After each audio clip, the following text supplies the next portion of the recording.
Hello guys, അങ്ങനെ episode റിവ്യൂയിലേക്ക് സ്വാഗതം.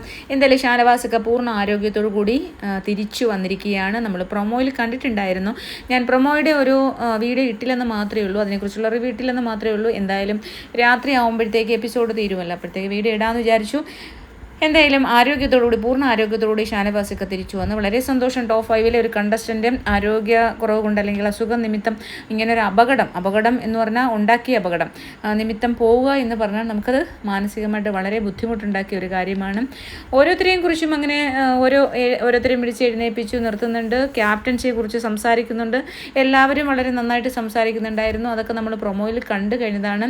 അതിൽ പറഞ്ഞത് ഏറ്റവും പ്രധാനപ്പെട്ടത് പാഴ്മരമായിട്ട് തോന്നിയെന്ന്. അത് ഭയങ്കര ഒരു വലിയ പറച്ചിലായിപ്പോയി കേട്ടോ. പിന്നെ എന്താണ്, ഞാൻ പറഞ്ഞതുപോലെ തന്നെ ആര്യൻ കഥോറി എന്ന് പറയുന്ന പഞ്ചാബിയായ ആര്യൻ ആണ് പുറത്തായത്. അപ്പോൾ പല ആൾക്കാർക്കും ഭയങ്കര വിഷമം. ഞാൻ അങ്ങനെ പറഞ്ഞതിൽ ഭയങ്കര വിഷമം. ആര്യൻ ഫെയർ എവിക്ഷൻ ആണോ എന്ന് ചോദിച്ചാൽ ഒരിക്കലും ഫെയർ എവിക്ഷൻ അല്ല എന്ന് തന്നെയാണ് എനിക്കും പറയാനുള്ളത്. കാരണം നെവിനും സാബുമാനും അവിടെ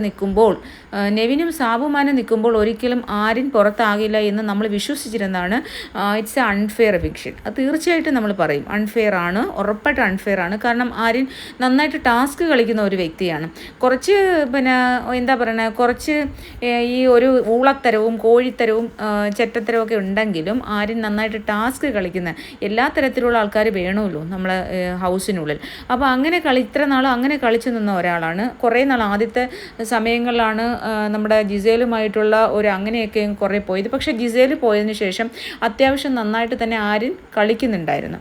അപ്പോൾ ആര്യൻ പോയത് ഒരിക്കലും ഇവർ നിൽക്കുമ്പോൾ ഉറപ്പായിട്ടും നെവിനും അതുപോലെ തന്നെ സാബുമാനും നിൽക്കുമ്പോൾ ഒരിക്കലും അത് ഒരു ഫെയർ എവിക്ഷനാണെന്ന് എനിക്ക് പറയാൻ കഴിയില്ല കേട്ടോ. പിന്നെ നമ്മൾ കോഴി ആര്യൻ എന്നൊക്കെ പറയുന്നത് കോഴിത്തരം കൊണ്ടാണ്, അല്ലെങ്കിൽ ബംഗാളി ആര്യൻ എന്ന് പറയുന്നതിൽ വിഷമമുള്ളവരങ്ങ് സഹിച്ചോ. അപ്പോൾ ബംഗാളി ആയാലും പഞ്ചാബി ആയാലും നമ്മൾ ഹിന്ദിക്കാരെയൊക്കെ അങ്ങനെയാണ് വിളിക്കുക കേട്ടോ. നമ്മളിവിടെ മലയാളീസ് അങ്ങനെയാണ് വിളിക്കുക. അപ്പോൾ ഇന്ത്യക്കാരെയെല്ലാം ഒരേ മനസ്സോടുകൂടി കാണാനുള്ള മനസ്സുണ്ടോ എന്ന് ചോദിച്ചാൽ ഇല്ലേ, നിങ്ങൾ എന്ത് സ്ത്രീയാണ് എന്നൊക്കെയാണ് പലരുടെയും കമൻറ്റ് എൻ്റെ കമൻറ്റ് ബോക്സിലേക്ക് വന്നിരിക്കുന്നത്. നിങ്ങൾ എന്തൊരു സ്ത്രീയാണ്, ഇന്ത്യക്കാരെല്ലാം ഒരുപോലെയല്ല. ഇന്ത്യക്കാരൊക്കെ ഒരുപോലെ തന്നെ, പക്ഷേ നമ്മൾ ഇത്രയും മലയാളികളും ഇത്രയും എന്താ പറയുക ജെൻറ്റിൽമാൻ ആയിട്ടുള്ള ഒരുപാട് മലയാളി മനുഷ്യന്മാർ ആണായാലും പെണ്ണായാലും ഉള്ളപ്പോൾ ഒരു പഞ്ചാബീനെ പോയിട്ട് അമ്മയും അല്ല മലയാളി, അച്ഛനും അല്ല, ജിസേൽ പിന്നെ അമ്മ മലയാളി എന്നെങ്കിലും പറയാം, അങ്ങനെയുള്ള ഒരാളിനെ കൊണ്ടുപോയി ബിഗ് ബോസ് ഹൗസിൽ എടുക്കുമ്പോൾ നമുക്കത് പിന്നെ ഓവർ ആക്ഷനും ചുമ്മാ അനുമോളെ ഇട്ട് ഒരു കാര്യമില്ലാതെ അനുമോളോട് ഊളത്തരം. ഇപ്പം നൂറായുടെ അകത്ത് തന്നെ പാല് വേണമെന്ന് പാല് തരാൻ പറയുക. അതുപോലെ തന്നെ അവിടെ ഇവിടെയൊക്കെ കാണിച്ചിട്ട് വളരെ വളരെ ഘോഷികൾ, പിന്നെ എന്താ പറയുക ഡബിൾ മീനിങ്, വളരെ മോശമായിട്ടുള്ളൊരു ക്യാരക്ടർ, പിന്നെ ഒരു കോഴിത്തരം. അപ്പോൾ അത് കാണുമ്പോൾ നമ്മൾ എന്തായാലും ഷുവറായിട്ടും കോഴി ആയിരുന്നോ, അതുപോലെ തന്നെ ഊള ആയിരുന്നോ, അതുപോലെ തന്നെ ബംഗാളി ആയിരുന്നൊക്കെ വിളിച്ചു കളയും. അതിനകത്ത് വിഷമമുള്ളവരെ തനിയിരുന്നങ്ങ് ചൊറിഞ്ഞോ, എൻ്റെ അടുത്ത് ചൊറിയാൻ വന്നാൽ ഞാൻ മാന്തി വിടും. ഓക്കെ. പിന്നെ ചിലവരൊക്കെ പറയുന്നുണ്ട്, ഒരു കമൻറ്റ് ഞാൻ കണ്ടു, എന്തോ അച്ഛൻ്റെയും ഭർത്താവിൻ്റെയും കാശ് കൊണ്ട് ജീവിക്കുന്ന അഹങ്കാരിയായ ഒരു സ്ത്രീ ആയിരിക്കും നിങ്ങളെന്ന്. ഞാൻ സോറി, ഭർത്താവിൻ്റെയും അച്ഛൻ്റെയും ഒന്നും കാശ് കൊണ്ട് തൽക്കാലം ജീവിക്കുന്ന ഒരാളല്ല. കഴിഞ്ഞ 11 വർഷമായിട്ട് ഹൈക്കോടതിയിൽ അഡ്വക്കേറ്റായിട്ട് പ്രാക്ടീസ് ചെയ്യുന്ന ഒരാളാണ്. ഗൂഗിളിൽ സെർച്ച് ചെയ്താൽ അഡ്വക്കേറ്റ് അനഗായസ് എന്ന് ഗൂഗിൾ സെർച്ച് ചെയ്താൽ അറിയാൻ പറ്റും. ഇതെൻ്റെ വീട്ടിലെ പേരാണ് അമ്മു. ഓക്കെ, അമ്മു അറിയപ്പെടാനാണ് എനിക്കിഷ്ടം. അപ്പോൾ എൻ്റെ official name advocate Anagha S എന്നാണ്. ഗൂഗിളിൽ സെർച്ച് ചെയ്താൽ കിട്ടും. അപ്പോൾ അങ്ങനെ ആരെങ്കിലും കമൻറ്റ് ഇടുന്ന ആൾക്കാർക്ക് ആവശ്യമുണ്ടെങ്കിൽ, നിങ്ങൾക്ക് ഇതിനെക്കുറിച്ച് അറിയണമെന്നുണ്ടെങ്കിൽ, താല്പര്യമൊന്നും ഉണ്ടെങ്കിൽ, ചീത്ത വിളിക്കുമ്പോഴേ ഈ സ്ത്രീ ആരാണ്, ഇവരെ ഒന്ന് ശരിയാക്കാം, ഒരു ലോറി ആൾക്കാരെയൊക്കെ ബംഗാളികളെ കൊണ്ടുവന്ന് എന്നെ അടിച്ചു തകർക്കാം എന്നൊക്കെ വിചാരിക്കുന്നുണ്ടെങ്കിൽ പോയി ഒന്ന് ചെക്ക് ചെയ്യൂ. ക്രിമിനൽ അഡ്വക്കേറ്റ്, ഓക്കെ, ക്രിമിനൽ ലോയറാണ്. ഓക്കെ. അപ്പോൾ അതവിടെ നിൽക്കട്ടെ. എന്നെക്കുറിച്ച് എനിക്ക് പൊക്കി പറയാൻ യാതൊരു തരത്തിലുള്ള താല്പര്യമുള്ള, അപ്പോൾ അടിക്കാൻ ആരെങ്കിലുമൊക്കെ വന്നു കഴിഞ്ഞാൽ ഓക്കെ, ഞാൻ അടികൊള്ളാൻ തയ്യാറാണെന്ന് കൂടി ഞാൻ പറയുകയാണ്. തിരുവനന്തപുരം വട്ടിയൂർക്കാവ് എന്ന സ്ഥലത്താണ് ഞാൻ താമസിക്കുന്നത്. ഓക്കെ. അപ്പോൾ നമുക്ക് ഗൂഗിളിലെല്ലാം ഉണ്ട്, എൻ്റെ ഫുള്ള് ഡീറ്റെയിൽസ് അവിടെ ഉണ്ട്, ഫോൺ നമ്പർ ഉൾപ്പെടെ ഉണ്ട് കേട്ടോ. അപ്പോൾ അടിക്കാനൊക്കെ ആഗ്രഹമുള്ളവർക്ക് ഫോൺ നമ്പറിൽ വിളിച്ചിട്ട് സമയമൊക്കെ അപ്പോയിൻമെൻ്റ് ഒക്കെ എടുക്കണം. അപ്പോയിൻമെൻ്റ് ഒക്കെ എടുത്തിട്ട് വരാം കേട്ടോ. അപ്പോൾ 45 മിനിറ്റ് അടിക്കുന്നതിന് 2000 രൂപയാണ്. നമ്മളെ ഗുണ്ടകളെ കൊണ്ടുവന്ന് അടുപ്പിക്കാനാണെങ്കിൽ അതിന് റേറ്റ് കൂടും. അപ്പോൾ എങ്ങനെയാണെന്ന് വെച്ചാൽ അതനുസരിച്ച് നമുക്ക് റേറ്റൊക്കെ തരിക. അപ്പോൾ അവിടെ നിൽക്കട്ടെ എന്നാണ് കോമഡിയായിട്ട് പറഞ്ഞു പോയി എന്നുള്ളൂ. അപ്പോൾ എന്തായാലും എപ്പിസോഡിലും ലാലേട്ടൻ വളരെ നന്നായിട്ട് തന്നെ സംസാരിക്കുന്നുണ്ട്. ഇന്നലെ തന്നെ നിവിനെയൊക്കെ നല്ല ആവശ്യത്തിലേറെ പൊരിച്ചിട്ടുണ്ടായിരുന്നു.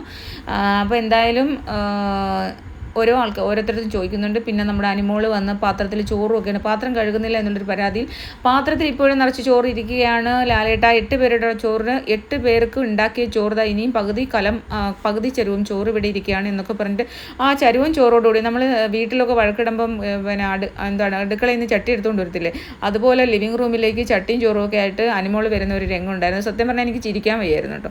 അതൊരു കോമഡി തന്നെയായിരുന്നു. ലാലേട്ടൻ തന്നെ അന്തം വിട്ടു, എന്തിന് അനിമോള് കാണിക്കുന്നത്. അനിമോൾക്ക് ഇത്രയും ധൈര്യം സംസാരിക്കാനൊന്നും ഇല്ലായിരുന്നു. അന്നത്തതിന് ശേഷം ജിസേൽ ആര്യൻ്റെ ആ പ്രശ്നത്തിന് ശേഷം അനിമോൾ ഇത്രയും ഇന്നലെ പിന്നെ അനീഷേട്ടൻ്റെയും അനിമോളുമായിട്ടുള്ള ആ ഒരു ലാസ്റ്റ് പറഞ്ഞല്ലോ, അങ്ങനെയാണ് ഇത്രയും നാളുകൾക്ക് ശേഷം അനിമോളൊന്ന് ലാലേട്ടൻ്റെ മുന്നിൽ ചിരിച്ചു കാണുന്നത് ഞാൻ ഇപ്പോഴാണ്.